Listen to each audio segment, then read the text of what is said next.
Bonjour à tous et bienvenue dans votre émission La Voix est libre. Au programme aujourd'hui, les élections régionales qui devraient avoir lieu à la fin de l'année en décembre. Je vous rappelle que nous voterons pour la grande région Nord-Pas-de-Calais-Picardie et la campagne a accéléré cette semaine. D'un côté, Xavier Bertrand a annoncé qu'il serait candidat pour la droite. Le député maire UMP de Saint-Quentin était très courtisé.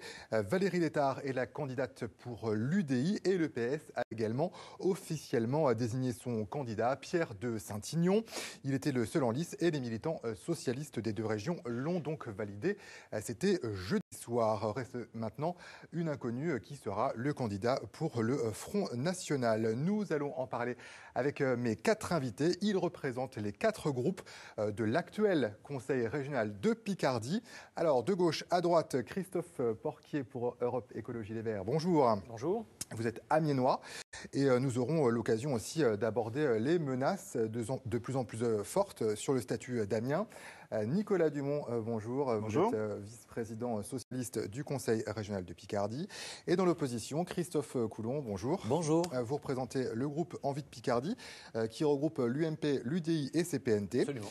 Et pour le Front National, Michel Guignot. Bonjour. Alors, Xavier Bertrand part donc en campagne, plus tôt que prévu, mais il était de plus en plus pressé par son camp pour y aller. C'était un peu le candidat que tout le monde voulait de votre côté, Christophe Coulon. Absolument, il y avait une immense unanimité, en tous les cas au sein des différentes fédérations UMP des deux grandes régions. Xavier Bertrand a beaucoup consulté en décembre et en janvier, et devant l'évidence, après avoir dialogué avec des élus, avec un certain nombre de chefs d'entreprise, le monde associatif, il a décidé d'accélérer les choses en déclarant sa candidature dimanche dernier, en effet. C'est-à-dire le monde de l'entreprise. C'est, a priori, et si la loi le confirme, ce sera une grande compétence, la compétence économique. Et donc, il a beaucoup consulté un certain nombre de représentants du monde économique pour penser et évoquer avec eux quels pourraient être les projets structurants sur la prochaine grande région. Et donc, un certain nombre de ces milieux étaient assez enthousiasmés par ces propositions. Donc, sa démarche étant validée dans l'esprit, il a décidé d'accélérer les choses. Est-ce qu'ils avaient peut-être aussi peur d'une éventuelle région au Front National ? C'est une évidence. Je dirais que c'est jamais bon pour le climat économique, en tous les cas quand on voit les orientations du Front National sur ces questions-là. Et donc, eux, comme d'autres, je dirais, corps importants, le monde associatif, je vous en ai parlé, ont poussé à ce que sa candidature aille plus vite. Et c'est désormais chose faite. En tous les cas, moi je trouve que c'est une excellente nouvelle pour cette campagne. Michel Guignot, la candidature de Xavier Bertrand, c'était pas une surprise pour vous ? Bon, écoutez, nous prendrons les candidats que les autres partis désigneront. Donc, pour nous, c'est un non-événement. Xavier Bertrand ou un autre, le Parti socialiste, les candidats les politiques sont interchangeables, superposables, échangeables, puisque depuis des années, les uns ou les autres, même les mêmes politiques, et Xavier Bertrand, d'ailleurs, en est l'éminent représentant de ce système. Voilà. Ministre plusieurs fois, député, conseiller général, il a eu tous les mandats. Il n'a pas changé grand-chose au fil des gouvernements auxquels il a appartenu. Dans le domaine de la santé, par exemple, où on voit effectivement que la réduction des soins pour les Français, ça démarre avec Xavier Bertrand. Voilà. Le candidat pour le Front National. On peut être particulièrement content de l'arrivée dans l'arène régionale. Aujourd'hui, on ne sait de pas encore Xavier Bertrand. qui est le candidat pour le Front National. Oui, bien sûr. Pourquoi ? Mais pourquoi ? Parce que cela revient, vous le savez, la région, Marine Le Pen est évidemment, pour nous en tout cas, la candidate naturelle, puisqu'elle est élue, c'est la présidente de notre mouvement politique. Eh bien, elle nous dit directement, elle nous dit qu'elle est en train, seule, je crois, de préparer sa décision. Ce sera certainement fait assez rapidement. Savoir si elle y va ou pas, puisqu'évidemment, dans le même temps, vous le savez comme moi, la campagne régionale va évidemment se superposer avec le lancement de la campagne présidentielle. Je crois que c'est sa réflexion. Et alors, si elle n'y va pas, le candidat, ça pourrait être vous, on parle de vous. Si elle n'y va pas, elle a proposé d'ailleurs à l'ensemble des...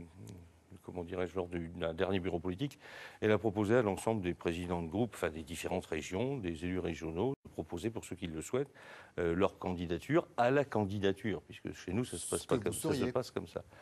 Je serai, moi, je l'encourage à être candidat. J'ai déjà dit, je crois ici même. Est-ce que vous encouragez à être candidat vous-même? Si elle n'était pas candidate, effectivement, je poserai certainement ma candidature à la candidature.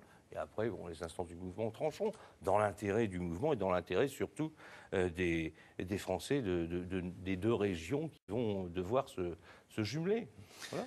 Alors Nicolas Dumont, Xavier Bertrand, il a plus de notoriété que le candidat socialiste Pierre de Saint-Ignon. C'est un candidat redoutable pour vous? Vous savez, moi, dans cette affaire, je suis dans cette situation politique partisan du ni enthousiaste, ni inquiet. J'ai connu et j'ai mené la campagne de 2004 où nous avions face à nous le deuxième ministre le plus populaire du gouvernement. Il s'appelait Gilles de Robien à l'époque. Et il me semble que l'issue n'a pas été défavorable à celui qui, à l'époque, avait un indice de notoriété que certains médias avaient abondamment diffusé, qui était de l'ordre de 6% contre 92%. Donc la campagne se fera. Ce qui compte, ce n'est pas tellement le casting, ce qui compte, c'est le projet pour cette grande région. Comment on s'engage pour réussir cette fusion? Beaucoup d'enjeux vont être à mettre sur la table, des enjeux d'aménagement du territoire, des enjeux de développement durable, des enjeux d'identité culturelle, des enjeux de soutien au monde économique, des enjeux de soutien au monde associatif. C'est ça qui comptera. Et c'est là-dessus que les habitants de Picardie et les habitants de Nord-Pas-de-Calais devront se déterminer. Pas sur le casting qu'on nous présente. Après, nous ferons avec les candidats que l'on nous donnera. Il faut bien un chef de file et quelqu'un qui porte, qui incarne ce projet. Est-ce qu'il a assez de charisme pour porter le projet socialiste? Écoutez, vous me parliez de Xavier Bertrand, si vous voulez, je vais vous parler de Pierre de Saint-Ignon. Ce que je sais en revanche, c'est que Pierre de Saint-Ignon ne sera pas candidat à la primaire pour l'élection présidentielle. Il est candidat à la présidence de cette grande région. Et il est candidat avec un projet qu'il aura l'occasion de développer en direction de la population, qu'il a commencé à ébaucher devant les militants du Parti socialiste avant le vote de jeudi soir. C'est là-dessus qu'il faudra se déterminer. Encore une fois, moi je ne crois pas dans ces logiques à des candidats qui seraient des candidats au charisme incroyable et qui écraseront de leur prestance une campagne électorale. Ce sont les gens qui choisissent. Les gens l'ont montré en 2004, l'ont réaffirmé en 2010, et je pense qu'ils réaffirmeront en 2015. Christophe Porquier, pour Europe Écologie Les Verts, est-ce que vous partez avec une liste d'union LPS ou est-ce que vous partez seul? Non, c'est une élection à la proportionnelle, donc la logique veut qu'on présente notre projet de façon autonome devant les électeurs à l'occasion de cette élection. Et ça sera l'occasion justement de parler d'autre chose que de la notoriété de quelques personnalités, puisque toutes cumulardes d'ailleurs, quand on en parle.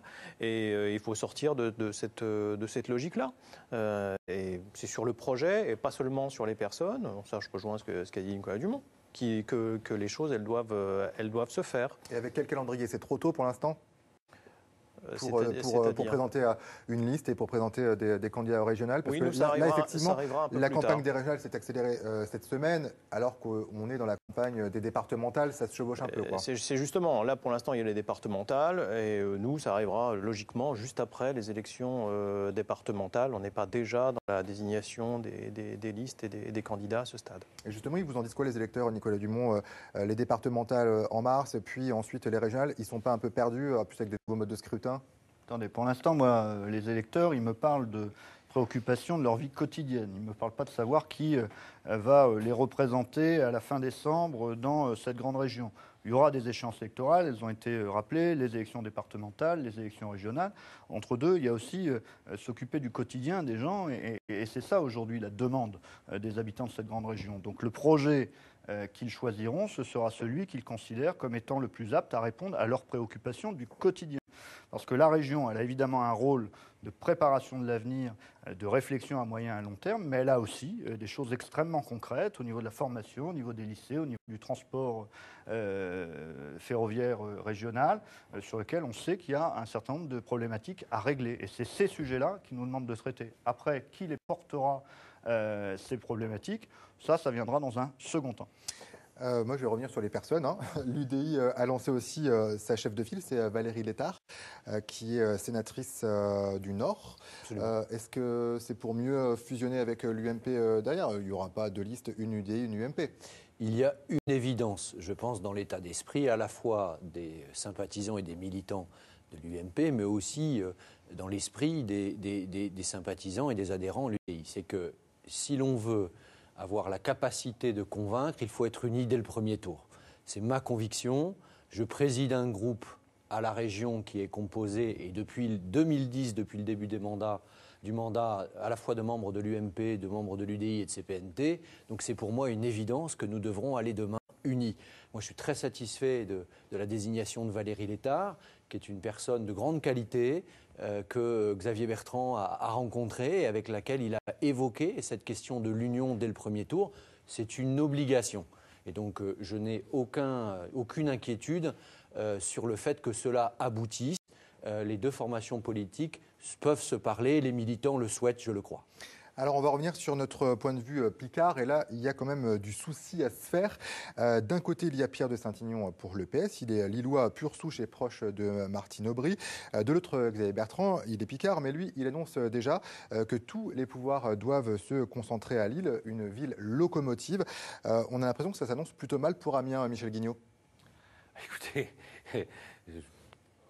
évidemment, l'existence de notre capitale régionale, Amiens, tout comme d'ailleurs même notre ex-petite région, la Picardie, va devoir monter certainement au créneau pour pouvoir garder quand même un statut, une existence qui ne soit pas complètement... Enfin, que la nouvelle administration régionale ne digère pas totalement notre région, ne la noie pas. D'ailleurs, ça a été dit par plusieurs groupes, d'ailleurs politiques au Conseil régional. Nous souhaitons bien sûr conserver une identité pour cette région à l'intérieur de la nouvelle région. Ça veut dire un quoi des enjeux, c'est cela aussi pour la Picardie et pour les responsables politiques picards, bien sûr. Pour le FN, ça veut dire quoi? Lille, capitale économique et administrative, ou est-ce qu'on répartit? Je pense, comme d'ailleurs l'a un petit peu dit M. Dumont tout à l'heure, que l'on met un petit peu la charrue avant les bœufs. Nous ne connaissons pas encore les compétences définitives, ne serait-ce que des assemblées départementales, dont va découler évidemment les compétences des assemblées régionales. Avant même de choisir le lieu, mais c'est évident, Lille va être une ville métropole. Et il y aura un pouvoir, on va dire, de digestion. Donc il va falloir faire en sorte de résister à cette métropole. Et je crois que c'est une volonté, en tout cas, des Picards, quand même, d'avoir encore une possibilité d'existence, enfin de visibilité. Alors comment éviter de se faire totalement digérer, Christophe Coulon? Alors écoutez, je pense que le problème n'est pas là. Et si vous me permettez de vous reprendre un peu, où vous disiez que la déclaration de Xavier Bertrand consistait à dire que tout était à Lille, que tout était fait. Il a dit que la capitale administrative et économique, c'est naturellement Lille. Voilà, si vous me permettez de préciser les choses, il n'y a aucune raison de rougir par rapport à ces déclarations. Il a mis en avant deux évidences. La première, c'est que nous avions une métropole maintenant dans cette future région. La seconde évidence, quand on voit la capacité d'organisation qu'il y a eu avec la mise en place de ce nouveau siège du Conseil régional du Nord-Pas-de-Calais, il est évident dans l'esprit de Xavier Bertrand que le siège du Conseil régional sera lillois. Donc je pense que là-dessus, il n'y a pas d'ambiguïté. Après, il faut que nous pensions l'organisation de la région. Tout le monde doit être gagnant dans cette histoire. Amiens, à la fois aussi le réseau de villes plus secondaires, plus petites par la taille. Demain, il va falloir organiser et penser une nouvelle organisation de la région. Non, parce que regardez, la proposition qui est faite par Brigitte Fourré et Alain Geste, avec qui Xavier Bertrand a discuté, qui est de dire que demain, on a la capitale régionale, mais aussi la possibilité de laisser sur Amiens un grand nombre de services régionaux d'État. Je dis bien d'État, ce n'est pas la même chose que le Conseil régional. C'est une solution qui est intelligente, qui doit être approfondie, mais il y a une vraie interrogation aujourd'hui. Donc vous reportez sur l'État la déclaration de Xavier Bertrand? Non, mais je ne reporte pas sur l'État, c'est que l'État aujourd'hui n'a pas dit comment lui, il allait organiser les choses. Est-ce qu'aujourd'hui, on sait s'il y aura encore demain un ou deux préfets de région? Personne ne le sait. Mais par contre, c'est un enjeu majeur. Si demain Xavier Bertrand est président de cette région, il voudra, avec l'État dans un dialogue, trouver une organisation pour que tout le monde soit gagnant. Et que Amiens ne devienne pas une annexe de cette région. Il n'y a aucune raison pour que cela soit le cas. Aujourd'hui, au Conseil régional, Christophe Porquier, on en dit quoi de cette question-là? Il y a des craintes quand même.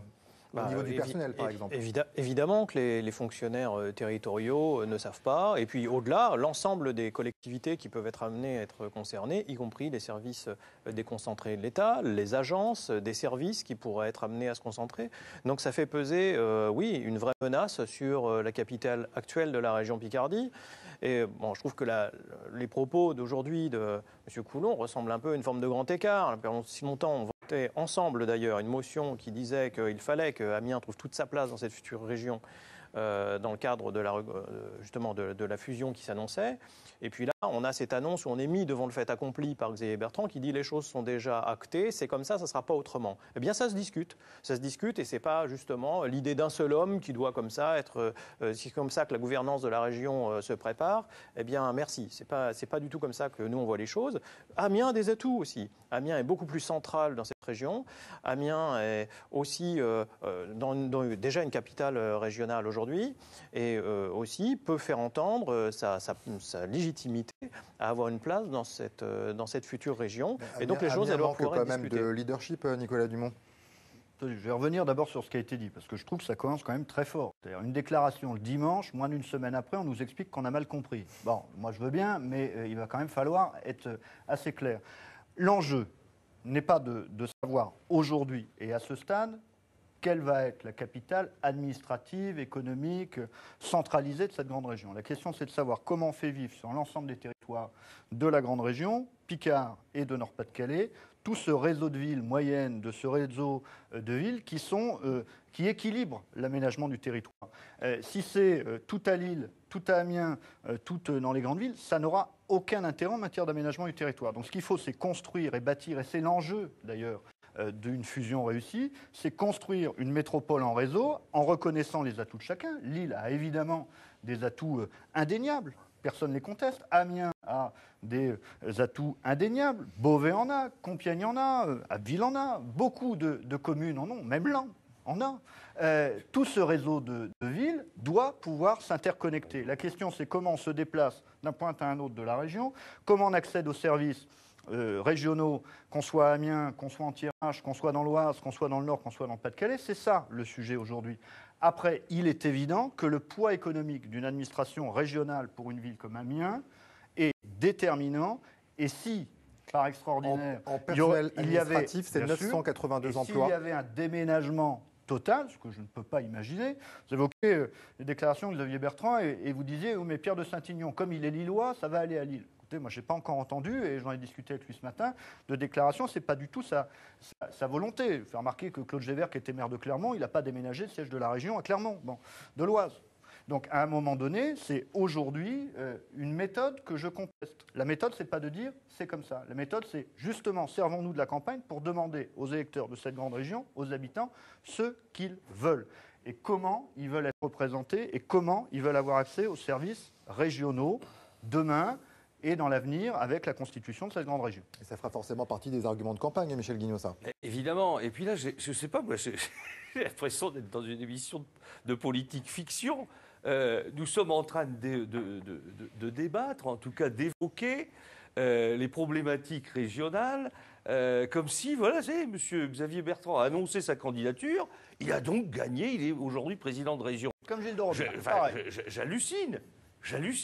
Je crois quand même me souvenir d'un pourcentage à des élections récentes qui, en tout cas, au regard de ces résultats, ne donne pas vraiment cette photographie. Que le Parti socialiste soit peut-être, ou la gauche en tout cas, en mauvaise position pour, comment dirais-je, cette course régionale, c'est possible. Mais l'UMP, en tout cas, ou même l'UMP et l'UDI ne sont pas forcément... Mais qu'est-ce que vous en pensez, Je vous fais remarquer que je n'ai coupé personne aujourd'hui de ce porquier. J'avais commentez les l'intention scores, de me tout le monde conduire peut le assez correctement. Si vous continuez, Ne soyez pas ça va menaçant, changer. mais soyez dans la proposition, je voudrais savoir. Laissez-moi finir. Proposition de quoi? Vous en avez, vous, des propositions? Moi, bon, je très bien. Bah, écoutez, défends, les Français la jugeront position d'ailleurs. d'Amiens dans cette Vous région. serez exclus, comme d'autres groupes l'ont été, lors des prochaines Toujours pas régionales. une proposition, Vous allez ça. passer à la moulinette, ne vous inquiétez pas. Vous n'aurez plus de sarcasme à envoyer. On pourra... Comment dirais-je je conclus, pardonnez-moi. J'ai été coupé 3 fois. Allez-y. Tout bonnement, il il y a quand même, nous n'avons pas encore lancé la campagne, aucun hormis des annonces. Monsieur Xavier Bertrand a annoncé sa candidature, mais y a-t-il une désignation? Je ne sais pas comment ça se passe à l'UMP. Il y aura peut-être d'autres candidats. On ne peut pas. Très bien, on consacre une émission à la candidature de Xavier Bertrand. Elle aura bien entendu l'occasion, et je l'espère, qu'elle viendra encore dans les studios de FR3 Picardie, si FR3 Picardie existe encore, pour venir vous expliquer sa position. Donc voilà, je crois que tout le monde est conscient de la problématique. France 3. Mais tout le monde est conscient de la problématique et des soucis, des craintes que nous avons pour la Picardie. On ne peut pas débattre pendant des heures autour de la candidature de M. Xavier Bertrand comme s'il avait gagné l'élection. Il est candidat à la candidature. Je suis très content que l'on passe au scanner les déclarations de Xavier Bertrand et que tout le monde y réagisse. Ça prouve que sa voix porte et que c'est un bon candidat. Moi, j'invite M. Guignot, dans ce cas-là, à demander à Marine Le Pen de se porter candidate, parce que comme ça, on pourra savoir. Mais alors, qu'elle le soit, qu'elle se déclare, depuis le temps qu'elle a déclaré sa flamme à cette grande région, il est temps qu'elle s'engage. Je voudrais un peu revenir par rapport aux déclarations des uns et des autres. M. Porquier disait, déclaration de Xavier Bertrand, tout est fait. C'est la première fois que je vois un représentant d'Europe Écologie Les Verts nier l'évidence d'une métropole. Il m'a plutôt semblé que jusqu'à présent, votre formation politique était pour le renforcement de ce type de structure, de bassin de vie. Nicolas Dumont, c'est un peu la même chose.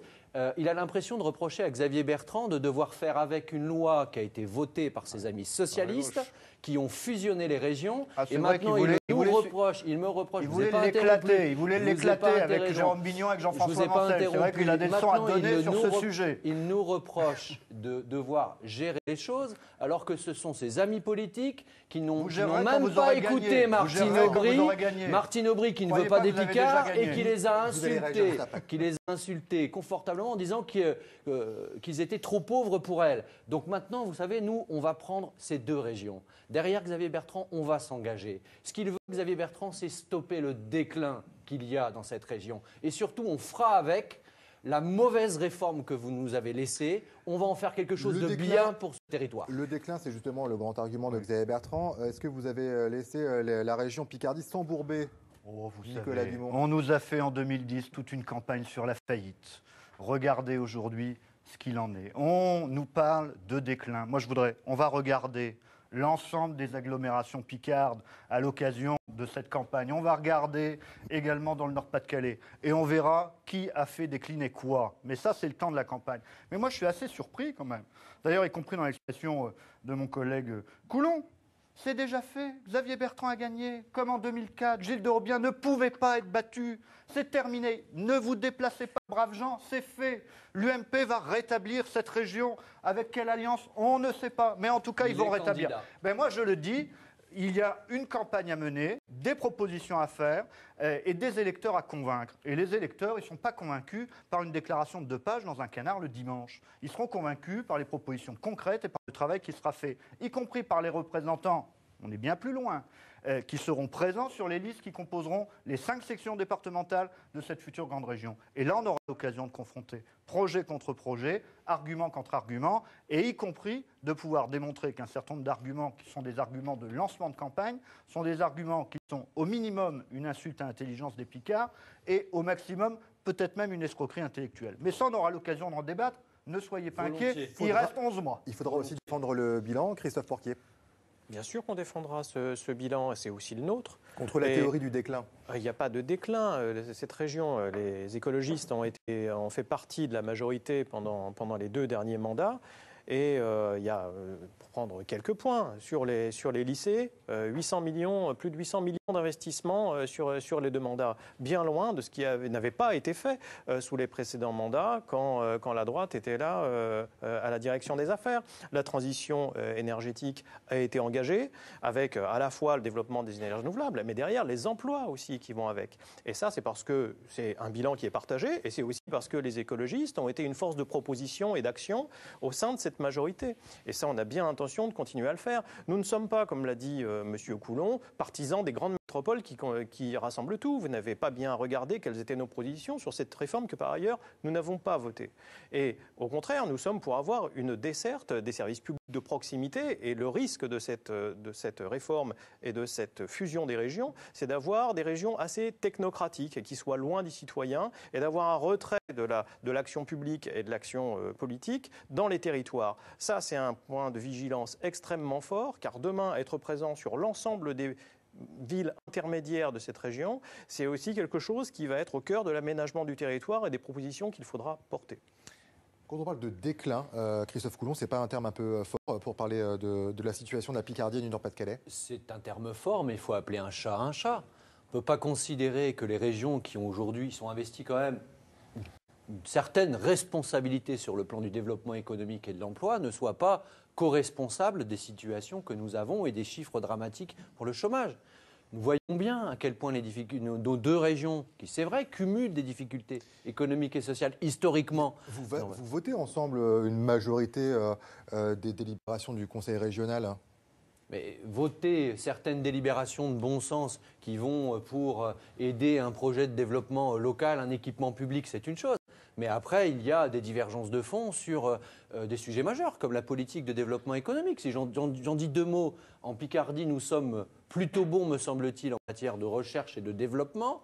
Par contre, l'accompagnement de l'entreprise au quotidien, tel qu'il se pratique dans la région du Nord-Pas-de-Calais, n'existe plus aujourd'hui dans notre région. Il n'existe plus.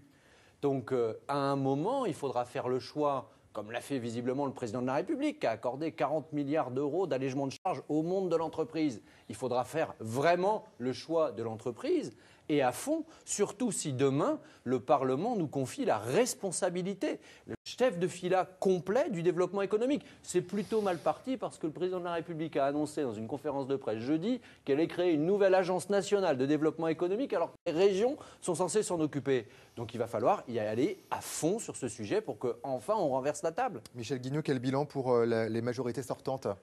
Écoutez, il suffit déjà de regarder le nombre de chômeurs. Puisque, évidemment, la région a une responsabilité. À quel niveau? Mais d'ailleurs, comme l'État, puisque... J'y viens. À quel niveau? Vous savez très bien que la région a quand même la formation tout au long de la vie, comme les socialistes ou la gauche, en tout cas, l'a appelé. Mais là aussi, écoutez, je ne me souviens pas, par contre, du côté de mon voisin, le bilan je vous rappelle, il y a eu un ministre du Travail qui s'appelait Xavier Bertrand. Je ne pense pas qu'il ait, à l'époque, résolu les problèmes de chômage. Et puis, tout à l'heure, vous parliez un certain nombre de choses. Je crois que vous auriez pu évoquer aussi le petit coup tordu qui vient d'être fait par la région Nord-Pas-de-Calais à la Picardie. Enfin, en tout cas, par l'exécutif. C'est-à-dire, tout bonnement, aujourd'hui, le Nord-Pas-de-Calais, la dette de la région Nord-Pas-de-Calais est équivalente au budget annuel du Nord-Pas-de-Calais. Puisqu'aujourd'hui, je l'ai dénoncé l'autre jour au Conseil régional, mais c'est important, cette dette, la Picardie va devoir en hériter de par la décision des socialistes aujourd'hui à Lille. Allez, c'est la fin de l'émission. Voilà. Voilà pour les premiers éléments de la campagne des régionales pour décembre prochain. Merci à tous les quatre d'être venus sur ce plateau. La semaine prochaine, La Voix est libre revient, toujours à partir de 11h30 et toujours samedi, avec Cathy Collin. Bon week-end, à bientôt.